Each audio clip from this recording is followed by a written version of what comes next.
Ya estamos grabando. Otro ejemplo de este tema de introducción a la física cuántica, dice un experimento de efecto fotoeléctrico. Al realizar un experimento de efecto fotoeléctrico con luz de cierta frecuencia, usted encuentra que se requiere una diferencia de potencial inverso de 1.25 volts para reducir la corriente a cero. Calcule la energía cinética máxima. Inciso A, inciso B, la rapidez máxima de los fotoelectrones emitidos. Ok, entonces nosotros sabemos que la energía cinética máxima, pues la energía cinética de los electrones se convierte en energía eléctrica, ¿verdad? Y esa energía es igual o sea, a la energía que se hace contra la diferencia de potencial, porque la diferencia de potencial lo que está a hacer es frenarlo, es el potencial de frenado para frenar los electrones. Entonces, esas tienen que ser iguales para que sea aquí el término máximo.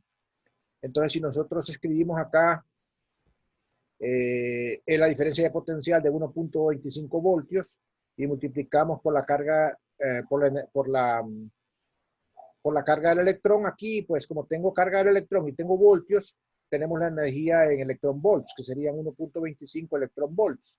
Pero si pasamos a joules, esto sería 1.6 por 10 a la menos 19 joule por electron volt por 1.25, serían entonces 2.00 por 10 a la menos 19 joules. Y aquí nada más de la fórmula de energía cinética, nosotros podemos despejar el término velocidad máxima. Y entonces el término velocidad máxima sería raíz cuadrada de 2K máxima entre M. Sustituimos entonces el valor de K máxima, sustituimos el valor de la masa del electrón y nos da una velocidad máxima de 6.63 por 10 a la 5 metros por segundo. O sea, ese potencial de frenado lo que va a hacer es bajar la energía que traen los electrones cuando vienen del efecto fotoeléctrico, o sea, cuando son arrancados del metal, y entonces, la vuelven a una velocidad, la vuelven a prácticamente a cero la corriente, ¿verdad? O sea, la velocidad. Entonces, vuelven a velocidad cero. Entonces, la K máxima es la velocidad con que salen los electrones del efecto fotoeléctrico y que son frenados por este potencial hasta velocidad cero. Entonces, es la velocidad con que comienzan a ser frenados. Entonces, para frenarlos ocupamos gastar esta energía y los electrones traen esta energía. Entonces, para que sean iguales y frenarlos, entonces tenemos que igualar estas dos cantidades. El otro ejemplo dice determinación experimental de phi y h. Acuérdense que phi es la función de trabajo en este contexto. Y h es la constante de Planck. Para un cátodo de cierto material, en un experimento de efecto fotoeléctrico, usted mide un potencial de frenado de 1.0 volts. Para luz de 600 nanómetros de longitud de onda, 2.0 volts. Para 400 nanómetros y 3.0 volts para 300 nanómetros. Determina la función de trabajo de este material y el valor de la constante de Planck. Claro, ustedes podrían hacer esto por el método mínimos cuadrados o usando una calculadora de Wolfram y calcular la pendiente y lo ordenada al origen, ¿verdad? Pero aquí, pues lo vamos a hacer así, de manera normal. Aquí se me fueron no se me grabaron bien no se me escanearon bien aquí unos términos. ¿Qué vamos a ver? Entonces, bueno, nosotros tenemos que K máxima, que es E por B0, es HF menos phi, la fórmula de Einstein para el efecto fotoeléctrico. Nada más es eso. Entonces, si de aquí despejo B0 es H entre la carga por la frecuencia y menos phi entre E. Si ustedes ven esto como una función, esta es la variable dependiente y la frecuencia es la variable dependiente. Entonces, la gráfica de voltaje contra frecuencia debería ser una línea recta. cuya pendiente sería la constante de Planck entre la carga y cuya ordenada al origen sería menos la función de trabajo entre la carga. La ordenada al origen, acuérdense que ustedes lo obtienen en F igual a 0. Al hacer F igual a 0, tienen la ordenada al origen, o sea, el valor de la coordenada B sub 0 cuando F es 0, entonces es menos phi entre E. Bueno, entonces nosotros tenemos aquí una serie de datos, dos datos que nos van a servir como si tuvieran parejas de puntos. Una pareja de puntos es B sub 0 igual a 1 volts y lambda igual a 600 nanómetros.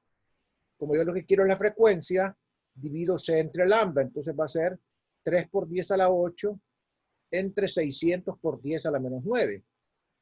Y estos serían entonces, a la hora de calcularlos, 0.5 por 10 a la menos 15. Por favor, ahí se borró el 10 a la menos 15 en las notas. Aquí sería por 10. Aquí nos cabe. Por 10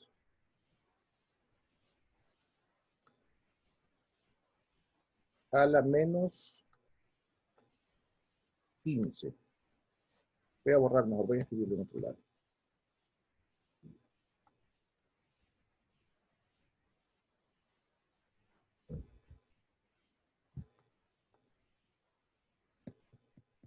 O sea, las potencias aquí que quedaron borradas es en ambas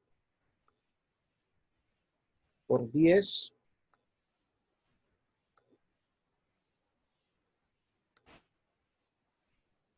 a la menos 15.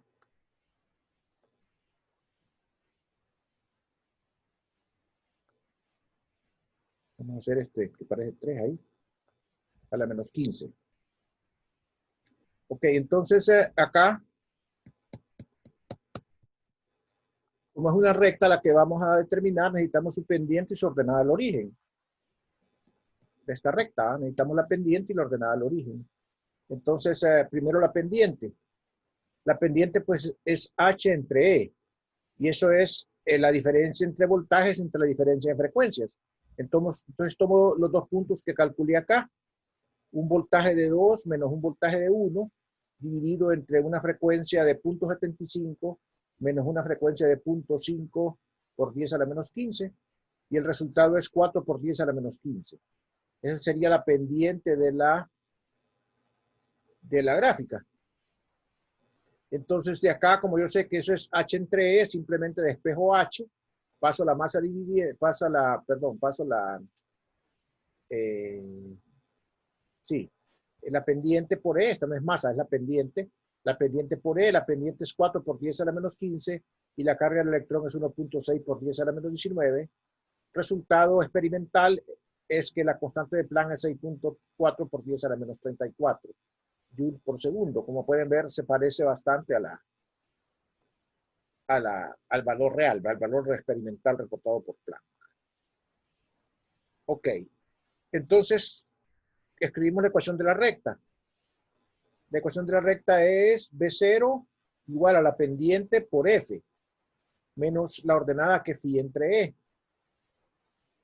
Entonces, si tomamos un punto, por ejemplo, el punto B0 igual a 1.00 y F igual a 0.5 por 10 a la menos 5, entonces sustituimos aquí en la ecuación de la recta ese punto. Entonces nos queda, poniendo acá B0 igual a 1, poniendo F igual a 0.5 y operando, obtenemos phi entre E. Phi entre E va a ser entonces, este resultado es 4 por 0.5 es 2, menos 15 más 15 da 0. Entonces, a propósito, aquí hay un errorcito que hay que corregir. La frecuencia es 0.5 por 10 a la más 15.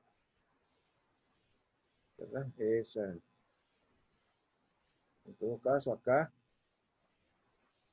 tengo que corregir porque es a la más 15. Aquí es a la más 15. y aquí es a la más 15. Por lógica, entonces es la única forma en que les daría aquí 4 por 10 a la menos 15 la pendiente. La pendiente sí es 4 por 10 a la menos 15, como está correctamente escrito acá. Entonces aquí simplemente da 10 a la menos 15 por 10 a la más 15 da 1, 4 por 0.5 da 2.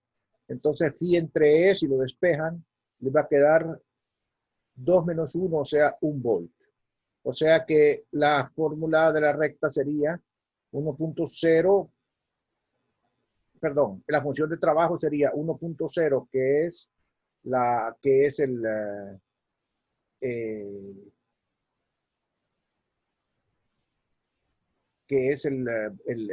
la phi entre, o sea, la phi entre E por la carga que es E.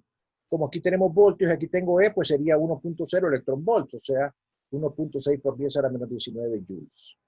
Acuérdense, miren, aquí tienen 1.0 voltios por la carga del electrón, sería 1.0 electronvolts. De ahí lo pasan a joules. Entonces sería 1.6 por 10 a la menos 19 joules la función de trabajo. ¿Alguna pregunta? Bueno, pasemos a otro ejemplo. Dice acá dispersión Compton. Se utilizan fotones de rayos X de 0.124 nanómetros en un experimento de dispersión de Compton. ¿A qué ángulo la longitud de onda de los rayos X dispersados es 1% mayor que la de los rayos X incidentes? ¿A qué ángulo es 0.050 mayor? Entonces,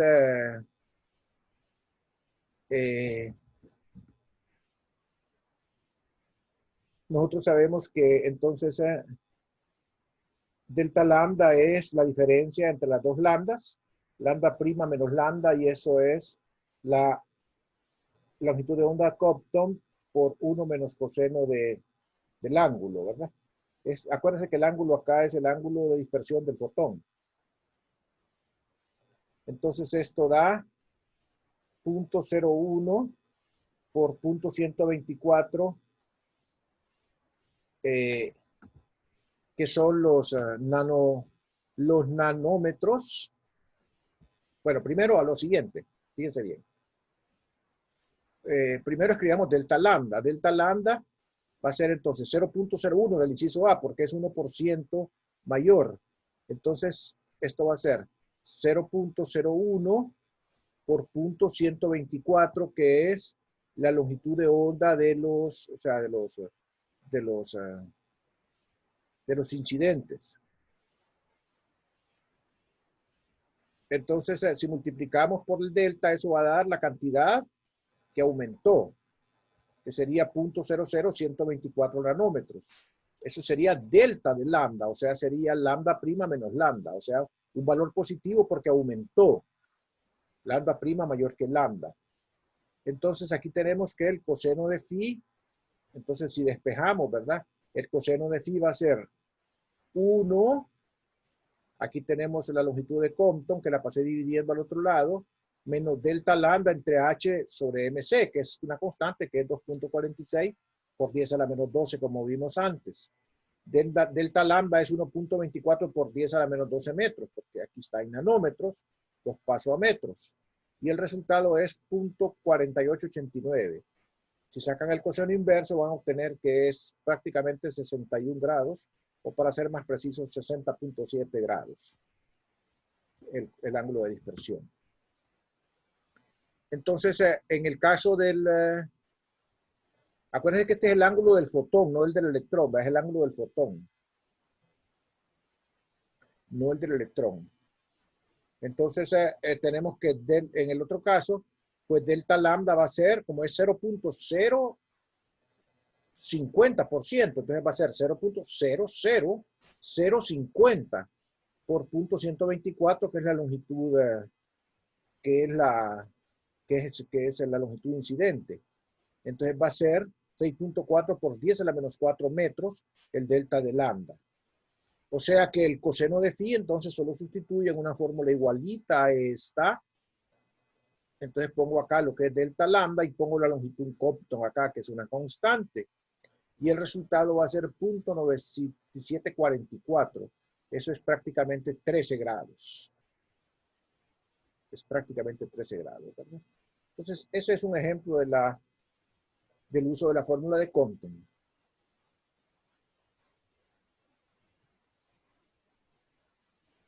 Estos ejemplos muy sencillos los que vienen.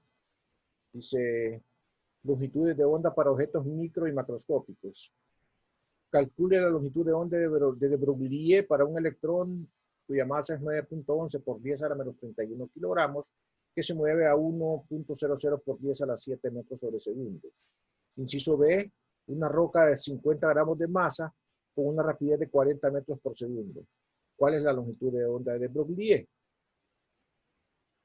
Entonces, lambda es m entre p, ¿verdad?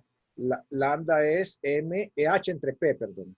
P es masa por velocidad. Entonces aquí va masa del electrón por velocidad del electrón. Colocamos la constante de Planck, la masa del electrón por la velocidad, y lo que da es una longitud de onda de 7.28 por 10 a la menos 11 metros. Una longitud de onda, ¿verdad? Esa es la longitud de onda de Broglie correspondiente al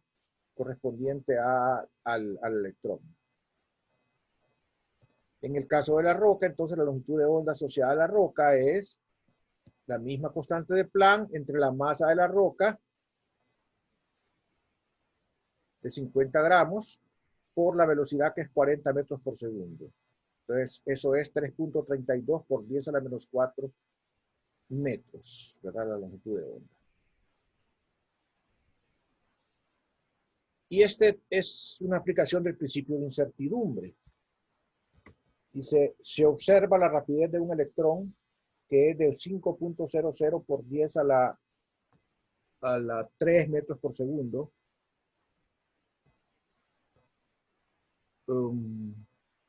Creo que debe ser a la 5, ahí casi no se aprecia el número. Debe ser a la 5 porque es muy pequeño, 10 a la 3. Es 10 a la 5 ahí. Con una exactitud de 0.003%. Encuentra la incertidumbre mínima para determinar la posición del electrón. Entonces, si nosotros vemos, esta es una incertidumbre pequeña para un electrón, bien pequeña. Es bien pequeña, ¿verdad? Es de 3 entre 1000, es pequeña. Entonces nosotros lo que esperamos, por lógica, es que la del protón sea, perdón, una incertidumbre muy grande, muy grande. O sea, una incertidumbre grande. Ocupamos una pequeña, que eso sería lo que esperamos para el momento. Porque esa es para esa es para la velocidad, Entonces, vamos a ver cuánto da la incertidumbre total. El momentum sería asociado a esa velocidad, sería masa por velocidad. ¿Masa de quién? Masa del electrón por velocidad del electrón. Resultado de multiplicar la masa por la velocidad es 4.56 por 10 a la menos 27 kilogramos metros sobre segundo. Entonces la incertidumbre va a ser este porcentaje que tenemos acá, que es la exactitud con que se mide por el valor que tengo del momento. Ese sería delta de P. Si nosotros multiplicamos eso, vamos a tener un valor de 1.37 por 10 a la menos 31 kilogramos metros por segundo. Esa sería la incertidumbre en la medida del momento. Entonces, como sabemos que delta X por delta de P es del orden de H barra, pues aquí se le pone este 2, ¿verdad? Porque generalmente se le pone como H barra sobre 2. No es muy relevante, ¿verdad? Pero bueno, se le acostumbra a poner H barra sobre 2 al principio de incertidumbre. O sea, se le pone aquí a la H barra entre 2 para que sea H sobre 2pi, ¿verdad? Y entonces, para evitar eso se pone H barra sobre 2. Entonces, lo que tenemos es que delta X debe ser mayor o igual que esta. O sea, no puede ser menor que esto. Entonces, si conocemos H barra, que es la constante de Dirac, que es la constante de Planck entre 2pi, Entonces nosotros tenemos la del momentum, que es 1.37 por 10 a la menos 31 kilogramos metros sobre segundo. Vamos a encontrar un delta X que es 0.386 milímetros. Entonces es una incertidumbre pequeña. Lógicamente, si tenemos una incertidumbre grande, perdón, si tenemos una incertidumbre, porque estamos hablando de milímetros contra esta cantidad, estamos hablando de 10 a la menos 31 contra 10 a la menos 3. Entonces la incertidumbre en la posición es grande, porque tenemos una incertidumbre muy pequeña para el momento, cosa que es consistente, ¿verdad? Una es grande o una es pequeña, o las dos son comparables para que el producto dé un número pequeño. ¿Alguna pregunta?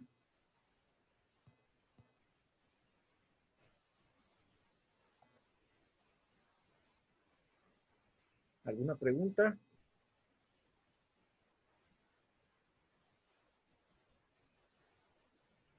Bueno, jóvenes, No, entonces, Lick, hasta el momento no. bueno, vamos entonces, ahí van a ir viendo con los problemas ustedes. A propósito, hoy se les va a poner esa lista de problemas, ¿ok? Ahí disculpen la tardanza. Hoy se les va a poner esa lista de problemas, si es que ya no está puesto. Voy a pasar entonces a la parte de física cuántica, de mecánica cuántica, que es el capítulo 41.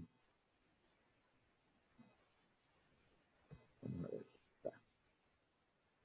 Bien, vamos a tratar aquí de irles explicando con calma cómo es todo esto, porque esto es como entrar a otro mundo, ¿verdad? Es decir, no al que estamos acostumbrados a ver en la física clásica. Es un mundo completamente diferente. Entonces, el contenido que tiene esta presentación es la ecuación de onda de Schrödinger y la solución a la ecuación de onda de Schrödinger. Y ahí van a ver ustedes que ahí van incluidos un montón de secciones ya del libro. Las que hacen falta yo ya las consideré en un complemento que se los voy a mostrar al rato. Aquí van ya incluidas un montón de secciones del libro ya, que están resumidas en esas dos partes.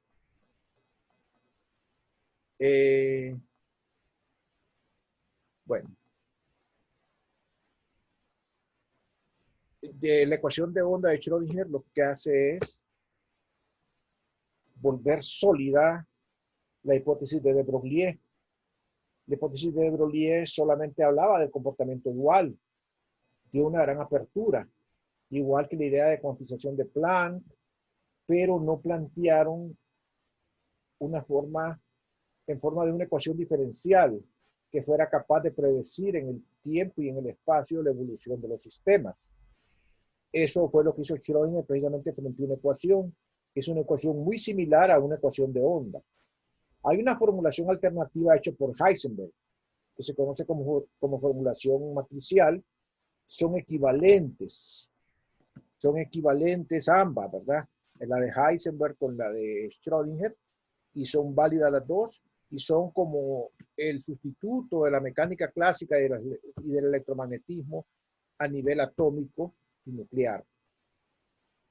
Nosotros estudiaremos nada más los efectos por el momento a nivel atómico.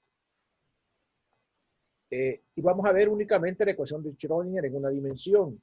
En general, la ecuación de Schrödinger es en 3 dimensiones espaciales, pero nosotros solamente la vamos a ver en una dimensión. Es decir, ¿verdad? Solamente en una dimensión.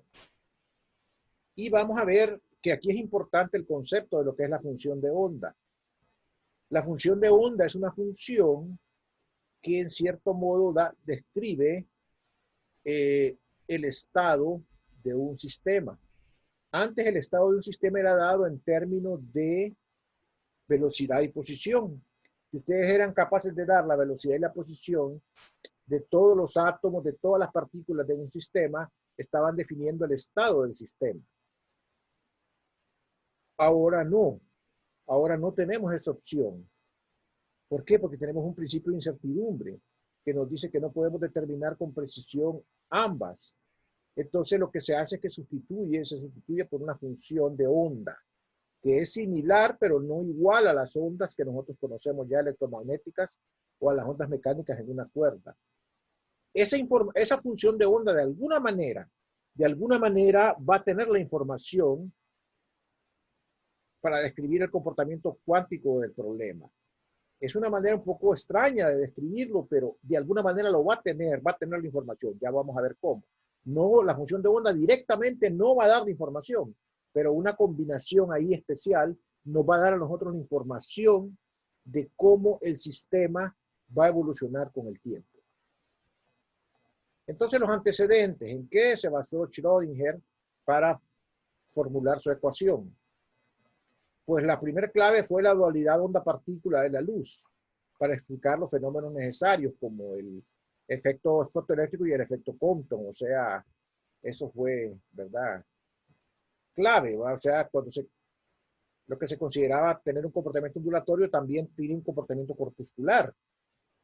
Y por otro lado, el experimento de Davison-Germer que dio por válido el efecto Compton, perdón, el experimento de Davison, que dio por válido el experimento de Broglie, dio pies a que lo que se consideraba tener un comportamiento corpuscular también tenía un comportamiento ondulatorio. Entonces, esa dualidad fue clave para que Schrödinger pudiera establecer su ecuación. Y entonces también el principio de complementariedad, que ciertos modelos que les comenté antes, ¿verdad? Que a veces que no son, los dos modelos pueden ser solo uno, solo el otro, sino que se deben de complementar. Los modelos ondulatorios de partículas, ya sea de la materia o de radiaciones, se complementan entre sí. Ninguno de los dos modelos puede utilizarse de manera exclusiva para describir adecuadamente ya sea la materia o la radiación, sino que de alguna manera deben de complementarse entre sí. Ya me hizo el llamado, voy a continuar después, me voy a conectar inmediatamente.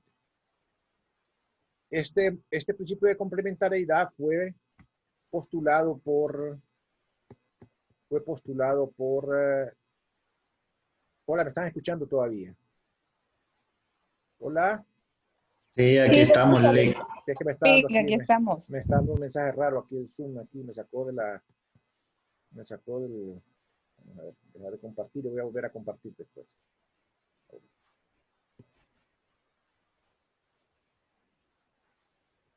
Entonces, ese principio de complementariedad fue establecido por Niels Bohr en 1928. Entonces, es importante que recordemos el postulado de Broglie. ¿Cuál fue el razonamiento? Este postulado afirma de que el movimiento de una partícula está gobernado por la propagación de sus ondas de materia asociadas. O sea, un electrón tiene asociado un comportamiento ondulatorio.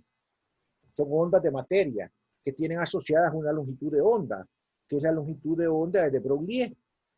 Entonces tenemos por un lado esa ecuación que está ahí, pero también tenemos la fórmula que vino de Planck y que Einstein utilizó para el efecto fotoeléctrico. Estas dos formulitas son la clave, ¿verdad? Esta dice que relaciona la energía con la frecuencia y esta asocia propiedades de luz a la materia, la de Broglie y la fórmula de Planck-Einstein. Entonces, esas dos fórmulas son la clave que tuvo Schrödinger para formular su ecuación. Entonces, la ecuación de Schrödinger predice cómo se propagan las ondas de materia en los casos generales y establece relaciones cuantitativas entre las ondas de materia y las partículas. ¿Qué podemos decir sobre la teoría de Schrödinger? Bueno, es válida en el rango no relativista de velocidades, o sea que tiene sus limitaciones, ¿verdad? Ya afortunadamente para esta época ya se logró introducir la mecánica, la relatividad especial nada más en la fórmula, en la mecánica cuántica, y Dirac, uno de los grandes científicos del siglo XX, él fue capaz de formular la mecánica cuántica relativista, ¿verdad? Que eso ya está resuelto, pero en el caso que nosotros vamos a ver, no es válido para velocidades relativistas. Adopta las ecuaciones planteadas de Broglie, la 1 y la 2, que vimos antes, o sea, la fórmula propiamente de Broglie de la longitud de onda y la fórmula de Einstein-Planck, y considera la conservación de energía expresándola en forma clásica, la definición de energía en forma clásica, o sea, es una combinación aquí. Dice que la energía es P² sobre 2m más B, O sea, la energía total como la suma de la energía cinética más la energía potencial. Luego, entonces, Schrödinger hizo algunas hipótesis. O sea, postuló de alguna manera algunas características que debería tener la función de onda para que cumpliera con las características que son planteadas por la hipótesis de de Broglie. Y dice que la función de onda debe cumplir el principio de conservación de la energía, que es la ecuación 3 que está ahí arriba. La relación de dispersión W como función de K. Las relaciones de dispersión son las relaciones que hay entre la frecuencia y el número de onda. ¿Se acuerdan de las ondas que tenían un WK, coseno WT menos KX? ¿Se acuerdan de eso, verdad? Una relación entre la frecuencia angular y el número de onda, que se encuentran utilizando las relaciones establecidas en el postulado de Broglie. O sea, las relaciones de dispersión se deben de encontrar a través de las relaciones del postulado de Broglie. La ecuación de onda para la mecánica cuántica que satisfaga la relación de dispersión. O sea, exigimos que la ecuación de onda de la mecánica cuántica satisfaga la ecuación de dispersión. ¿Cuál ecuación de dispersión? La que establece el postulado de Broglie, como dice el punto 2. Y finalmente, que las soluciones de las ecuaciones de onda deben ser lineales. ¿Qué significa eso? Significa que si un sistema tiene un montón de soluciones posibles, la solución general es la combinación lineal de todas esas soluciones, así como en ecuaciones diferenciales, ¿verdad? La solución es la combinación lineal de todas las soluciones posibles. Entonces son lineales. Es lineal la ecuación de Schrödinger. Vamos a ver entonces cómo se obtiene la relación de dispersión. Entonces, si combino las ecuaciones 1, 2 y 3, tenemos, bueno, K es 2pi entre lambda, el número de onda. Pero la longitud de onda de Broglie es h sobre p. O sea, aquí queda 2p entre h barra sobre p. Entonces, perdón, h barra sobre p, sí. Entonces, lo que nosotros queremos es que p es h barra k. O sea, la constante de Dirac por el número de onda. Por otro lado, apuntemos esa I a 4, porque vamos a ir a la conservación de la energía después. Por otro lado, W es 2pi entre el período, o sea, 2pi por la frecuencia. Entonces, pero la frecuencia es la energía entre la constante. Y aquí hay un error. Estos muchachos le pusieron H barra y aquí es H. Porque la energía es H entre H. Esta es la constante normal de Planck. Es la constante normal de Planck. Igual esta también es la constante de Planck. Después se vuelve la de Dirac cuando dividimos 2pi entre H. Entonces, acá lo que tenemos es que E es H barra por W. Porque claro, aquí sí, miren, ve, pasan a multiplicar la H de Planck entre el 2pi y les queda la constante de Dirac. Entonces aquí, por favor, vamos a corregir. Esta es la constante de Planck. Aquí los muchachos hicieron esto con muy buena voluntad, se equivocaron. Y nosotros que lo revisamos también. Entonces esa es el resultado. Entonces si ustedes despejan de acá, bueno, dicen, pasando aquí el H entre 2pi al otro lado, me queda P igual a H barra K. Aquí sí es H barra. Y aquí si pasan el 2pi y el H, les queda E igual a H barra W. Entonces, esas son las relaciones de dispersión. Y entonces, con esas relaciones de dispersión, ustedes escriben el principio de conservación de la energía, que les quedaría escrito como H barra cuadrado sobre 2m, P cuadrado sobre 2m, más la energía potencial igual a la energía total, que es H barra W. Esa es la relación de dispersión ya, ¿verdad? Que encuentra una relación entre W y K. Esa relación de dispersión que está ahí, le permitió a, no les voy a explicar cómo, pero ese es el procedimiento, el proceso, mejor dicho, le permitió a Schrödinger formular su ecuación que está acá, que es la ecuación diferencial. ¿Todavía me escuchan? ¿Hola? Sí, Lick. Sí, Ok, Lick, aquí estamos. ok, miren, para que no nos interrumpa el sistema, porque yo estoy emocionado ya y no quiero que me interrumpan, entonces voy a parar ahorita instantáneamente y voy a volver para que nos conectemos y dejemos esto en un punto que no quede como cabo suelto. ¿Ok?